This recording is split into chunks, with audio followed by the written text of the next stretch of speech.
महाराज जी, जैसे कि मैंने संतों से सुना और पुस्तकों में भी पढ़ा है कि पंचदेव की पूजन व भक्ति करनी चाहिए, तो क्या बिना किसी एक देव की अनन्य भक्ति के कल्याण संभव है तथा बिना गुरु के भक्ति कैसे करें? देखो, एक बात समझो, धर्म का एक क्रम है।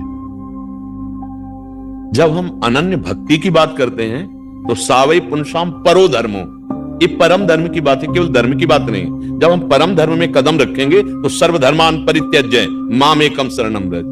सिद्धांत समझिए, कक्षा 1 का विद्यार्थी, 2 का विद्यार्थी और डिग्री अंतर हो जाएगा। ये परम धर्म की वार्ता है।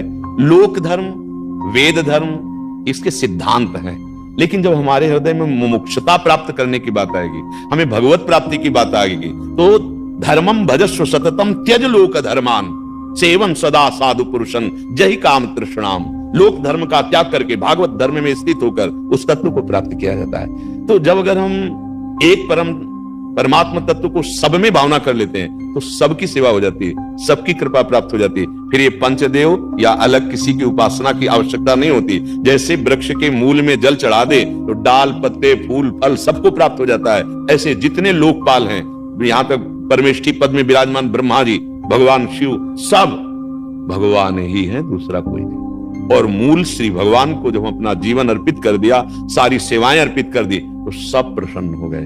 जैसे जामवंत जी बड़े ज्ञानी और बलवान महात्मा हैं, वो कह रहे हैं, जामवंत कहा सुन रघुराया, जा पर नाथ करो तुम दाया, ताई सदा शुभ कुशल निरंतर। सुर माने देवता, सुर नर मुनि प्रसन्नता ऊपर, सोई विजयी विनयी गुण सागर, तास सुजस त्रैलोक उजागर। जिस पर आपकी कृपा हो गई, सुर जितने भी देवता नर, जितने भी मनुष्य, जा पर कृपा राम की हुई, ता पर कृपा करे सब कोई। फिर अलग से बात है, इसीलिए अनन्यता आ जाती है।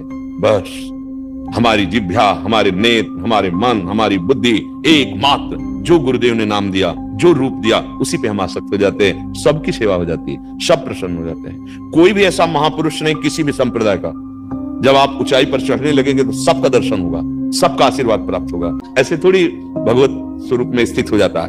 किसी भी संप्रदाय के संतों में भेदभाव नहीं, जो ऊपर उच्च कोटि के हैं, व्यक्त या अव्यक्त, जो ऊंचाई पर पहुंचा सब एक हो जाते हैं, और जो ऊंचाई पर नहीं हो वहीं यहाँ सब एक दूसरे की निंदा, लड़ाई झगड़ा, ये सब बातें होती है। जितने भी देवता हैं, जितने भी भगवत स्वरूप हैं या चराचर हैं, वो सब भगवत स्वरूप, कोई अंतर नहीं। किसी एक को पकड़ लो, वही आपको भगवत प्राप्ति करा देगा। एक को, किसी एक को, लेकिन भगवत भाव से। अगर भगवान में भी भगवत भाव नहीं तो भी बात नहीं बनेगी। जैसे दुर्योधन की, श्री कृष्ण में भगवत भाव थोड़ी है, और विदुरानी जी को भगवत भाव है, तो दरवाजे में जो ही कौन, श्री कृष्ण, प्रेम की उच्च कोटि की दशा, देव भाव विस्मरण, ऐसी स्थिति विदुरानी जी की। भगवत भाव किसी एक में कर ले, भगवान निश्चित मिल जाते हैं।